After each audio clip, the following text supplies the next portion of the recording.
Wild Running, Chapter 4. The ringing of the doorbell pulled Tori out of her book.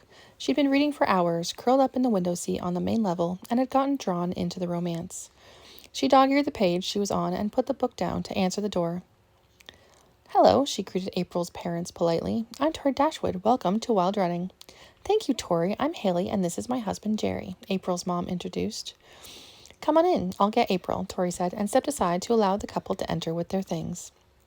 Tori quickly knocked on Blake's door. "April, your parents are here." "That's my cue. Come out as soon as you stop sweating," April admonished Blake as she hurried out the door. "Mom, Daddy," she squealed as she landed in her parents' arms. "So, where is this boy that I've heard so much about?" Jerry Hansen asked as he released his daughter. "Daddy, be nice," April warned as Blake came out of his room, a smile pasted on his face. "Mom, Dad, this is Blake Wood. Blake, my parents, Jerry and Haley Hansen." Blake shook Jerry's hand, grateful for April's presence beside him. To his enormous relief, his palm wasn't sweating as he took her father's hand in a firm handshake. "April, why don't you show your parents to their room to freshen up?" Tori said from the doorway. She could tell that Blake was nervous and decided on the spot to try to make it easier on him. "Supper will be ready in a few minutes." April jumped on the distraction, and she and Blake led her parents up the stairs to the bedroom they would be staying in. One of the two large bedrooms with an ensuite bathroom attached. "This is really nice, April. It's kind of your employers to put us up like this," Haley said, her arm around her daughter's waist. "They're so great, Mom. You wouldn't believe how good they've been to me," April enthused. "We could have stayed at a hotel, Haley," Jerry grumbled, tossing their suitcases on the bed. Haley glared. "I, for one, would like to be closer to our daughter," she said, hands on her generous hips. She shook a finger at him. "It's not every day we get to see her, you know." April flinched, and Blake put his hand on her shoulder in comfort.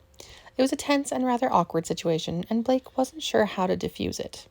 "Let's go downstairs, Blake, and let my parents settle in," April said, rescuing them both. "Come down when you're ready and we'll have supper," she told her parents, and, taking Blake's hand, led him from the room. "Thanks for that," Blake whispered as they went down the hall. April grinned at him. "I got you into this mess. The least I can do is save you from it from time to time." They went downstairs and into the kitchen and sat down together at the table beside Sam and Anya.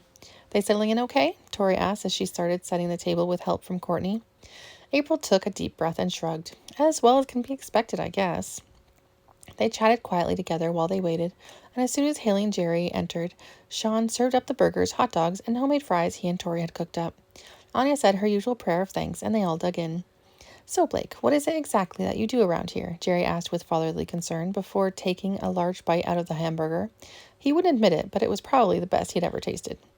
"I do a little bit of everything, from running machinery to mucking out the stables," Blake answered with pride. "So you're a stable boy?" Jerry asked, his distaste evident. "It's far more complicated than that, Mr. Hansen," Anya interceded. "You have to be very talented to work with horses around here. The fact that Blake managed to get the job and keep it is a testament to his good nature, work ethic, skill, and loyalty." "I agree," Sam said.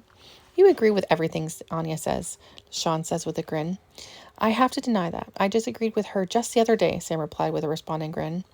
"I don't know. I've never once heard Sam argue with Anya," Tori chimed in. "I don't think he knows how." Sam scowled at them, and they laughed all the harder for it. The meal went much better from there, the banter having lightened the mood. Between them, they prevented Jerry from interrogating Blake too much, jumping in to defend him or simply redirecting the attention. By the time the meal was done, even Jerry had been laughing. Tori was just finishing some of her paperwork in the office when a knock sounded at the door. "Come on in," she called. Anya walked in carrying something wrapped in her coat. "What is that?" Tori asked, jumping up from her chair. "Well, you know how I said we'd always talk about any additions to the farm first?" Tori nodded warily. "I lied." Anya grinned and slowly unwrapped the coat. "I got us a puppy," she said, revealing the bundle of fur. The puppy whimpered and squirmed up until she could lick Anya's face. Tori rushed over and grabbed the puppy from Anya. "He's so little," she exclaimed as she rubbed her cheek against the soft puppy fur. "He's a she." Tori held the puppy slightly away from her body to confirm. "What is she?" she asked. The lady at the shelter didn't know for sure, but they guessed that she's some kind of shepherd mix. "Hi, puppy. What are we going to name you?" Tori crooned to the squirming puppy. "Anya, look at the size of her paws," she said, holding one up against her palm. She was going to be a big girl. "Tori, she's going to be an outdoor dog," Anya warned. "I know, but you're going to be indoor whenever you can be, aren't you?" "Yes, you are," she told the puppy. "Tori, she's going to stay outside. I don't want her learning to sneak into the house." "She'll be fine," Tori said, waving away Anya's protests. Tori, if you don't agree to keep her outside 24/7, then I'll take her back, Anya threatened. Tori turned her face to look up at Anya with her own version of puppy dog eyes. Tori, I know you too well to fall for that look, Anya said firmly, her own eyes narrowing. We both know that if it ends up being in the house, I'm going to be the one doing all the work. So? Anya gave her a look. Fine, I'll do some of the work, Tori promised. I'll even take her out in the morning sometimes. Anya sighed as she capitulated. All right, fine. What are we going to call her? Anya shrugged. I don't know. Preferably something that goes well with a good farm dog, like Scrappy. Tori wrinkled her nose. No, she's a girl. She needs a girly name. She held the puppy out for another moment, looking deep into the adoring brown eyes. How about Dazzle? Anya shook her head as she laughed. Fine, Dazzle it is. Now give her back. I need to take her out and introduce her to the horses. Tori snuggled the fluffy puppy for another moment, then reluctantly handed her back to Anya. Anya carried the puppy outside, then snapped a long leash on and let her wander around. Dazzle sniffed to the ground, meandering until she apparently found a good spot and peed. Good girl, Dazzle, good. That's exactly where you go to the bathroom, Anya praised her. Dazzle looked at Anya blankly for a moment, wagged her tail, then bounded over. All right, kid, let's go see what there is to see around here. Anya picked the puppy up and walked to the barn, allowing the pup to sniff noses with a few of the horses before she took her out to meet Sam. He was in a corral, rumbling, with a riotous 3-year-old mixed breed they'd taken in for training. Anya put the puppy down with a short leash and leaned against the post on the outside, watching the interplay between man and horse. Haley approached and, after petting the puppy and cooing at her, stood beside Anya, riveted by the awesome battle of wills waging between man and beast. She finally shook herself out of it and turned to Anya.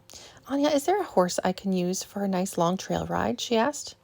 Anya turned to April's mother and looked her over. Short and rather robust, Anya couldn't see her doing jumps or galloping through an open field. What kind of experience do you have? She asked, leading Haley to the barn, the puppy at her heels. Well, I had lessons years ago when April first showed an interest in horses. I wanted to know exactly what my daughter was getting herself into. It turned out I was just as susceptible as she was since I fell in love with the horses I rode. I've been taking lessons on and off ever since. Anya ran through a mental list of names and came up with only one that would suit. You can ride Bora, Anya told her. She put the puppy in an empty stall to keep her safe and led the chestnut mare into the aisle to be tacked up. When Bora was all set to go, Anya gave Haley a quick description of the ground so that she wouldn't get lost and gave her a hand up. Have fun and be careful, she admonished. Thank you, Anya. I'll be back soon. Haley turned her attention to her horse, and they went off at a smooth trot. Anya watched them go, and once they were clear, released Dazzle. The puppy bounded out, and Anya scooped up her leash and led her through the barn, showing her what her turf was going to be. What have you got there? Sam asked as he approached. Anya grinned. I picked up a puppy from the shelter. Isn't she adorable? Tori named her Dazzle, she told him. Sam kneeled down, and the puppy raced over to him, jumping up on his chest. No, down, he commanded, as he guided Dazzle back to the ground. When she stood still for a moment, he praised and patted her, looking her over from her black and tan coat to the large paws promising a good size. She looks like she might be a German Shepherd mixed, he commented. Anya nodded. That's what they said at the shelter, she confirmed. He stood up and pulled Anya into his arms for a kiss. When are you going to marry me, Anya? He asked when he pulled back. He was careful not to push her too much. He knew and respected her beliefs, even shared them, but it was becoming more difficult for him to keep pulling back from her physically. How about a Christmas wedding, she suggested. A simple ceremony we can have here. Sam smiled slowly, his eyes lighting. Sounds perfect.